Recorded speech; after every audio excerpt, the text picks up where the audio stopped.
Hexadecimal সংখ্যাকে অন্যান্য সংখ্যা পদ্ধতি বাইনারি অক্টাল ডেসিমেল এই সংখ্যা পদ্ধতিতে রূপান্তর করব আমরা। কেমন?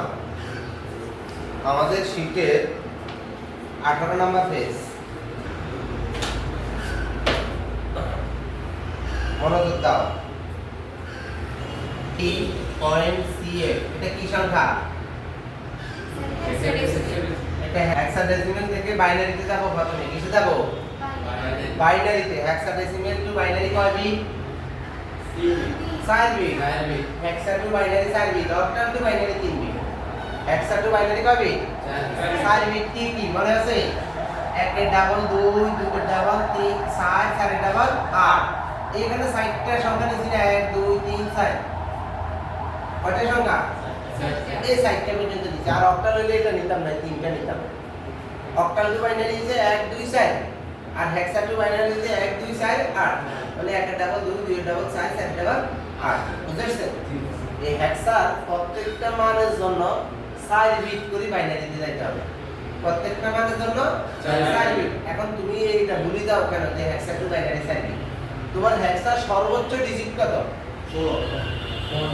এফ এফ হেক্সার সর্বোচ্চ মৌলিক সংখ্যাটা কোনটা? এফ। এফ মানে কত? 15। এফ মানে কত? 15। দশমিকে এফ মানে কত? 15। 15 মিলিয়নের জন্য কয়টা কোড লাগে দেখো?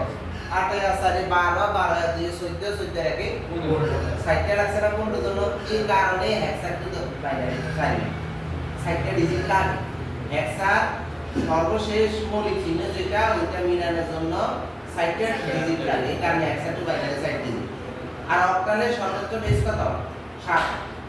এই মৌলিক চিহ্নের সর্বোচ্চটা কত? 7। 7 মিলানোর জন্য দেখো 4 এর 2 এর 6, 6 এর 1 এর 7। 3টা হইলে 7। কয়টা হইলে 7? এই কারণে অক্টাল টু বাইনারি 3 বিট। মনে থাকবে?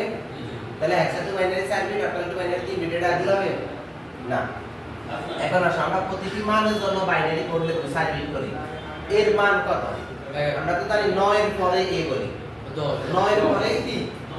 হেক্সাতে 0 0 1 2 3 4 5 6 7 8 9 a b c d e f এভাবে না? তো 9 এর পরে a। a মানে আমার হাতের আঙ্গুলে 10 কর। 10 নাম্বার কর। কত নাম্বার কর? তাহলে এর মান 10। 10 নিতে হলে এখানে কি কি লাগে? 8 আর 2 লাগে। কি লাগে? 8 আর 2 10। যেটা লাগছে মানে যেটা লাগে ওইটার মান 1। ওইটার মান কত? 1। যেটা লাগে না ওইটার মান 0। বুঝাচ্ছেন? 8 আর 2 এর আবারও বলি, এর মান 10। এর মান কত? 10। আমার হাতের করের এর মান কত? 10। 10 মিলে এখানে কি কি লাগে? 8 আর 2 এ 10। 10। তাহলে যে 8 লাগছে, লাগা মানে 1। এর 4 কি লাগছে? না। 4 নিতে হইছে? নিতে হয় না, বিদায় 0। 2 নিছি? না। কি 2 নি যায়? 8 এর 2 10। এই কারণটার মান 1। 1 এটা নিছি? না স্যার। এই কারণটার মান 0। যেটা নিছি ওইটার মান 1, যেটা নিই না ওইটার মান 0। এবার দেখো বীর মান। বীর মান কত? 101। বীর মান এমনিতে কত? এর পরের সংখ্যা কি? 11। 11 করতে হলে এখানে কি লাগে? 8 এর 2 এ 10 আর 1 এ 11। দেখছো? তাহলে কি হবে? 1011। এর কত? 1101। এই a b c d। d মান 13। কত? 13। কত কানা? 13 জন্য কি লাগে? 8 এ আর 4 এ 12, 12 আর 1 এ 13। তাহলে 1101। সির মান কত? 12। সির মান কত? 12। তাহলে 8 এ আর 4 এ 12। কেমন? 1100। এফ এর মান 15। মানে সব এটা হচ্ছে 4 বিট বাইনারি। এটাকে কি বলে? 4 বিট বাইনারি। এবার এটাকে আমরা একটু সাজিয়ে লিখি। দশমিক খেয়াল করো, এই বরাবর দশমিক। কেমন? ঠিক আছে? 1 0 1 0 1 0 1 1 1 1 0 1 1 1 0 0 1 1 1 1। বুঝছে? এটা হচ্ছে আমার বাইনারি। এটা আমার কি? বাইনারি। তাহলে আমার এই হেক্সা টু বাইনারি ওকে। এবার আমি যাব অক্টালে। কিসে যাব? অক্টাল। হেক্সা থেকে সরাসরি অক্টালে যাওয়া যায় না। হেক্সা থেকে সরাসরি অক্টালে যাওয়া ধরো হেক্সা টু অক্টালে যাইতে গেলে বাইনারি হয়েই যেতে হবে। এখন বাইনারিতে পড়ছি মাত্র পড়ছি না, যদি বাইনারি করতে নাও কইতো তাও আমি হেক্সা থেকে অক্টালে যাইতে গেলে এইভাবেই বাইনারি হয়ে যেতে হবে না, বুঝো না? বাইনারি করে চলে যেতে হয় মানে একটু আসতেই হবে। এখন ধরো আমি বাইনারি আসি, এখন কোথায় আসি? বাইনারি থেকে আমি অক্টালের দিকে চলে যাবো, কেমন? তাহলে বাইনারি টু অক্টাল কয় বিট বলছিলাম? 3 বিট। তাহলে 8 এটা আমি কেটে দিলাম। বাইনারি টু অক্টাল কয় বিট? 3 বিট। এখন মনোযোগ দাও, এই দশমিক যে চিহ্নটা দিছি রেডিক্স পয়েন্ট, কেমন? এই দশমিক চিহ্নের এগুলো কাউন্ট হবে এইদিকে, পূর্ণ সংখ্যা কাউন্ট হবে দশমিক থেকে বামের দিকে, আর অপূর্ণ সংখ্যা কাউন্ট হবে দশমিক থেকে ডানের দিকে। বুঝে আসেনি? এটা সব সময় একক, এটা সব সময় কি একক। এটা একক নয়। বলে স্যার দশমিকের কথা এটা একক না, একক এই একটাই। এটা হচ্ছে দশক আর এটা হচ্ছে দশমাংশ। এটা দশক, এটা কি দশমাংশ। তাহলে একক সব সময় একটাই। একক কি একটাই। ওই দশমিকের আগে একক, দশমিকের পরে একক, এই জাতীয় কোনো কিছু নাই, কেমন? তাহলে একক থেকে বাম দিকে যাবে আর দশমিকের পরেগুলো ডান দিকে কাউন্ট হবে। তাহলে কয় ডিজিট করে নিব আমরা? 3 ডিজিট। কারণ বাইনারি টু অক্টাল 3 ডিজিট। এখন তুমি দেখো আমি যদি 3 ডিজিট করে নিই, একটা দাগ দিয়ে আমি, তোমরা চাইলে দিতে পারবা এই তিনটা, এই তিনটা, এই তিনটা, এই তিনটা হয়েছে। এখন তো এখানে তিনটা মিলে গেছে, যদি না মিলতো এই পাশে বাম পাশে আমি জিরো দিতাম। কি দিতাম? জিরো দিতে পূর্ণ সংখ্যার বামে জিরো কোনো ভ্যালু আছে? যেমন আবার এদিকে আসো, এই তিনটা দিলাম, এই তিনটা দিলাম, এখানে কয়টা আছে? দুটো এর ডান পাশে টানি রাখছি, মানে এখানে একটা জিরো হবে। কি হবে? জিরো দশমিক সংখ্যার ডান পাশে জিরো ভ্যালু নাই, পূর্ণ সংখ্যার বাম পাশে জিরো। জিরো নেই। তাহলে এই তিনটা তিনটা করে সাজাই আমরা এখন ল্যাপটপ করি।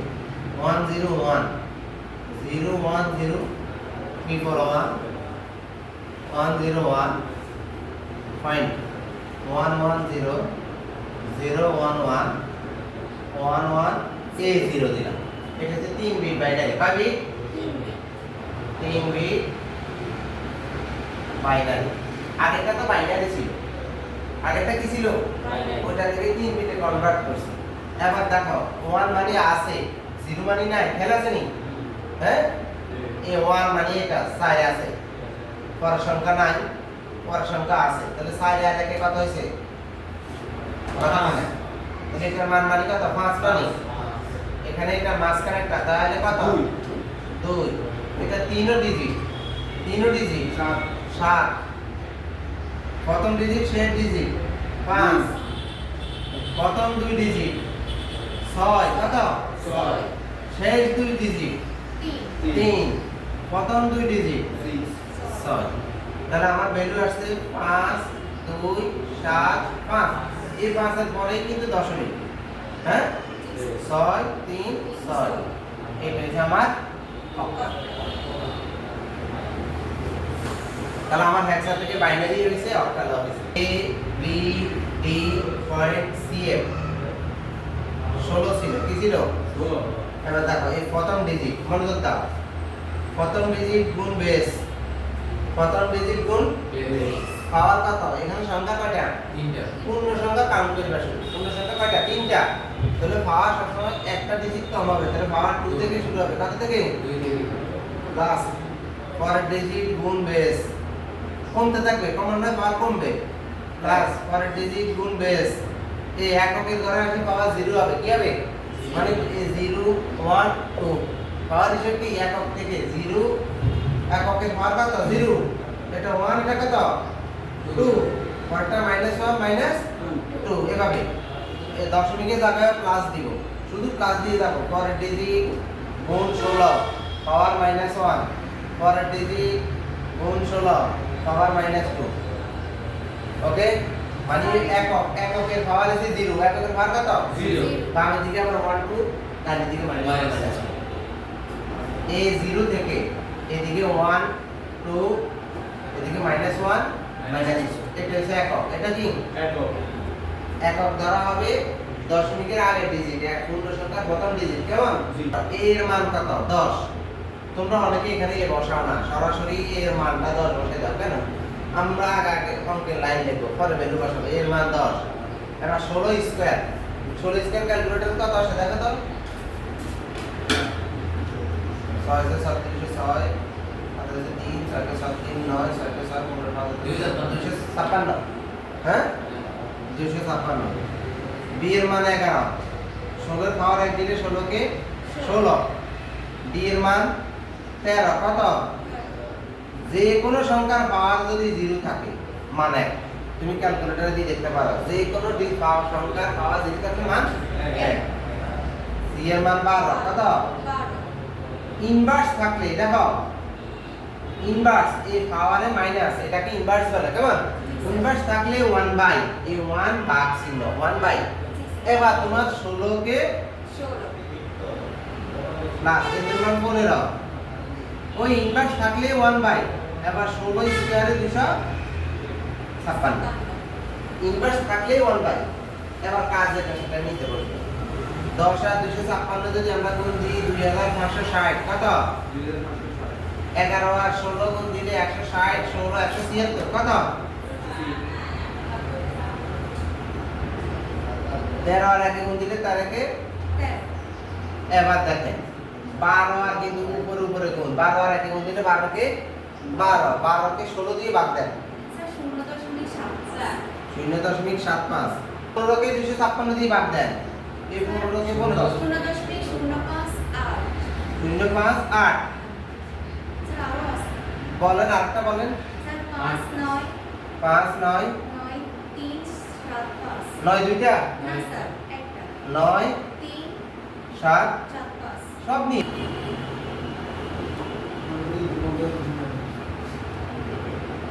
তাহলে আমার এখন যে সংখ্যাটা বেড়েছে এটা কিসে বেড়েছে? দশমিক